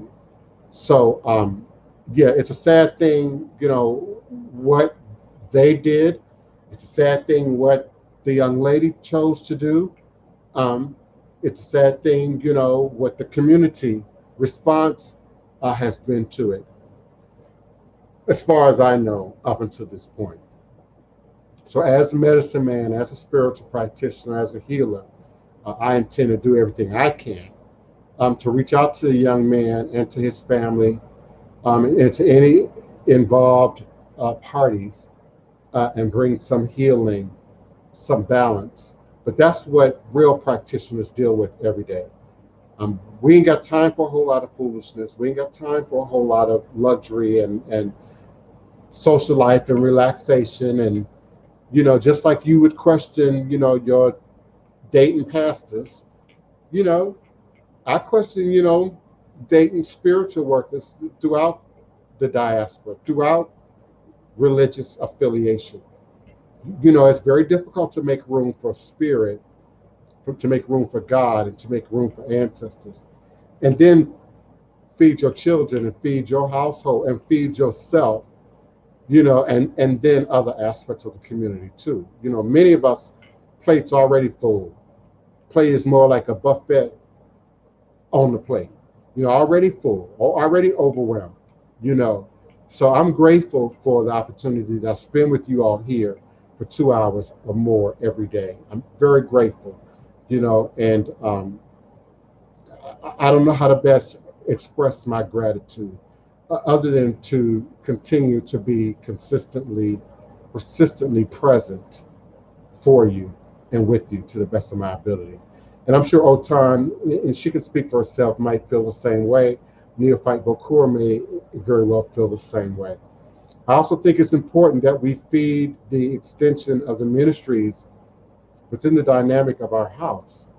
So I need you all to support beloved Otun, in Armoredingrace, and the work that she's doing and will continue and better share with us here on the show today and, in coming shows. She'll speak more and more as we move forward. She'll have more and more to say. Many of you have already gotten insight to her light. I know my mama have. And they need some more Otun, honey. So you need to get you some material together. You need to be prepared to talk for 30 minutes or more about something, beloved. Whether it's healing, whether it's motherhood, sisterhood, communityhood, I don't care what it is. I'm giving you forewarning, Wednesday, Friday, just and come up with several topics, You know, if I had to speak, what would I talk about? You know, in your downtime, scribble some stuff down. You get thoughts during the day, write that down. The stuff you be spitting here on the air, honey, you need to be writing that down. Because I know you be sitting in that chair listening to that music, you know, and spirits be talking to you. Honey, you better stop. Don't be like me. Don't be so locked in a trance you forget to stop and write that down. You know, so I be, oh, wait a minute, let me write that down. You know, sometimes I'd be quoting stuff. Oh, that was good. Let me, you know, you better write that down so that you have 15 minutes, 30 minutes, maybe an hour, you know, and then eventually your own show, your own platform, 2 hours of material that you can pull from. And it could be a diversity of topics. No, seriously, there could be a diversity of topics from whatever to whatever, you know.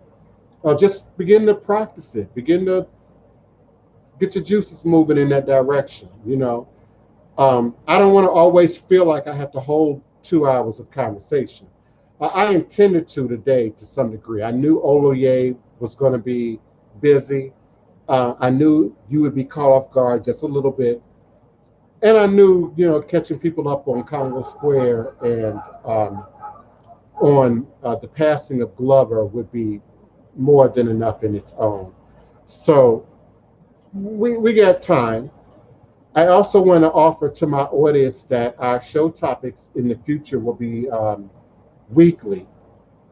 We're going to keep doing it Monday, Wednesday, and Friday, but the show topic that I set Monday typically will be the topic that we're going to talk about all week. Like y'all seem to really like the discussions about soulmates, soulmate families. The numbers suggest y'all really appreciated that. So that's what I mean. So we'll be talking about really deep topics that will require us unpacking, and usually in more than one episode. So today I just say it's Monday morning. Indeed, it's Monday morning, but I'll have a show topic by Wednesday. You know, perhaps one or two. Otun and I and Oloye have discussed off air, compiling a list of show topics, subject matter. So we'll have a little bit more to sort of pull from. And we invite your active participation in the process. I pushed the wrong banner. Yeah, we appreciate your active participation in the shows. Some of you have topics and show material that you too would like to share with us. So we indeed appreciate you sharing that with us. Thank you, Shamafia. Thank you, Mom. Love you, Queen Mother. Thank you, Denise Preston, beloved. Yes, thank you all. And we got what? Oh, 7 minutes. I didn't even realize the time. Neophyte Bokura Otun. Y'all have anything y'all want to say? If anyone, I think I have a couple of ideas written down already. If any of our listeners has a topic or something that they would like to hear my thoughts on, I welcome that as well, and I would absolutely put that in consideration for this week. I will go through my notes and look over a few things this evening, and just to ensure that I have some things ready, but I welcome it and look forward to discussing anything, especially if a few of you are open or have something that you would like to hear me speak about. So I'm absolutely open to that. And I appreciate everyone's support, being willing to welcome me in, hear my point of view, me connecting with my wonderful cousin Divine. Even Neophyte Bokor, Baba Oloye, everyone here, Queen Mother Savage, I love you to life and I appreciate you so much. And I also look forward to maybe scheduling something with you because I definitely would love to hear from your treasure trove of knowledge as well, being the powerful story that you have and your inspiration and what you can do for women as well and people in general. So I look forward to all of that and appreciate you all again. Neophyte Bokor, I'd love to hear more from you. I'm done for now, but it has indeed been a blessing and I love you all. I'll say give thanks. Yeah, I want you to compile some material that you can talk about for 15 minutes or more. You often bring a wealth of information to the table anyway. So I'm just giving you an opportunity to better organize it.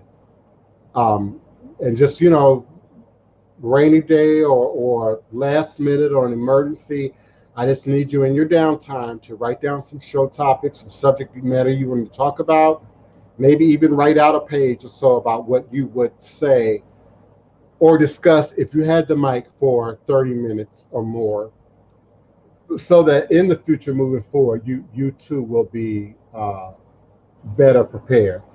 And I see your Neophyte Bakur, I see your email there. I don't know if that's for me or for somebody else, but I need you to send me that in actual email so I can capture it. Tessa, the young lady that was with us on screen, her name was Tessa, right? Yes. If I'm not mistaken, yes. Okay. I'm just not realizing who she was. That was one of my godchildren. She just never said so or revealed herself in that way. And that's the first time I'm actually seeing her to put 2 and 2 together. She's a new godchild. So Tess, if you can still hear me, thank you so much, beloved, for showing up today and actually turning your camera on and witnessing how we do on the podcast. This is our living classroom, if you will, and we welcome you back and hope you come and participate more in the future. We have very detailed shows, typically a lot of history, a lot of instruction, a lot of discussion, and we will so in the future. Ritual practices, Lowa, Orisha, spirits, ancestral honor and acknowledgement, all of those things are open discussion here. Sometimes aliens and ancestral intervention and alien intervention and astrology and astronomy and all of those kind of new agey spiritual religious. So we appreciate you showing up with us, and we invite you back for future episodes of this show. And we got 4 minutes. I thank you all for being present. I look forward to you all being here with me again at high noon US Central Standard Time on blogtalkradio.com/the-divine-prince. Also here at my youtube.com/Voodoo Tie. V like Victor, OO, D like David, OOTYE. And of course, wherever you're listening and enjoying the podcast right now, we're certainly grateful and appreciative. And know that my email is open right now for requests. Some of you are looking to come to town. I see you, I hear you. I got a little backlog on my email, but I'm gonna get to you all. DivinePrince at houseofthedivineprince.com. I do have virtual availability as well, open. You can reach out to Otun by way of her Armoredingrace at gmail.com. I don't know what's so funny, but I missed it. No, I'm sorry. I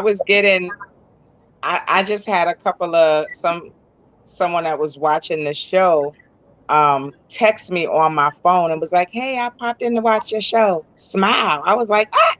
So I didn't mean to just start laughing. I was like, "I smile." My spiritual godmother texted me. She was like, "I peeked in on the show. Smile." That's what I'll be saying. You gotta forget we can see you, especially when your camera's open. We can see you. So you gotta look at yourself on every now and again. Look at yourself. Where do I look? Am I okay? Am I together? I'm I look now, how am I projecting the joy that comes with Ifa? Am I projecting the light of Voodoo? Am I walking in the basking glow of the ancestors? I apologize, y'all. I'm happy. So you say those things to yourself, and it runs in our family because I had to check. My mama tell you, honey, I have learned how to check my face as an actor, a performer, and someone who's used to doing podcasts and Zooming. You ain't gonna never catch me off on a Zoom because I'm aware of what I've trained myself to be aware. And sometimes our thoughts be right on our face. You and I have that in common, Otun. Absolutely. I know my faith is not delivered. Oh, baby, it'll give me away every time if I'm not conscious or if I don't care. Now, sometimes I don't care, and I won't say a word, but I'll look at you.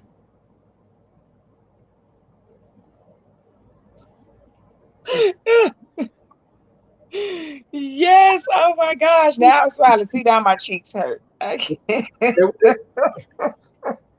It's what makes me such a good Baron Samdi, such a good Papa Gede, you know, because I can speak so much with just my face, you know, human thought and emotion, but also that shady response that comes with, you know, eldership and experience and wisdom and seeing things and hearing things before they actually come out of people's eyes, you know. So I'm grateful. I'm indeed grateful. Thank you all for being with us. I look forward to connecting with you again next time here at high noon US Central Standard Time. Thank you, co-host. I most certainly could not do this without you.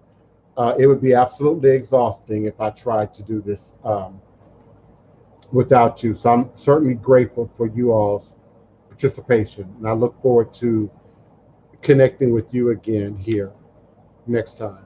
Peace and love. Oh, double. Be careful. Oh, y'all, I'd be remiss if I don't put in this public service announcement. Wash your hands. Wash your hands. Wear your mask. This pandemic ain't over. We at the middle of the pandemic, y'all. We in the middle. I'm telling y'all, we in the middle. And these two variants that are coming now, no joke. Stop playing. It's on the rise here. It's on the rise in St. Louis. It's on the rise in some other areas. I believe Mississippi. Wear your mask. If you can get it delivered. Many people in my circle have already pulled back. My mama pulled him back again, like last spring, almost like last early spring. We pulled him back. If y'all don't already know, I ain't been to a Walmart or Walgreens, Home Depot. Well, I take that back. I'm about to lie. I've been to Home Depot once to get dirt and potting for my beautiful garden. But other than that, I haven't been to any other store since before the pandemic began. So anything that can be delivered can be delivered. Walmart delivers. Uber Eats delivers now from stores. Uber delivers now from stores. Instacart, great service, deliver at stores that you could never even imagine. Your Targets, and they deliver it all from all of those stores. So if you're a bit of a shopaholic, take care, because you can just thumb and swipe, and from housewares to whatever, they'll bring it right to your front door. So I need y'all to be careful. I need y'all to act like we have sense. I need y'all to act like we are not only spiritually in tune, but we are intellectually in tuned with what's going on. And it's too close to me right now. One of my newest DNA cousins, Yvette Mosaic, we introduced her on the show one day. She ain't been feeling right for a week. She should be on her way to the ER as we speak. She can't breathe walking up and down steps. So yeah, she didn't use the words COVID, but that's what's next. She did say she was contacting her doctor. That was right before the show. So, you know, pray for Yvette, keep her and the family in prayers. I know several other people in my close circle that's dealing with the COVID from within their family. So this ain't no joke, y'all. Take this seriously. This is no joke. See y'all next time. All is a blessing. Oh, that. Respect the voodoo. No matter what you do, respect the voodoo. All is a blessing.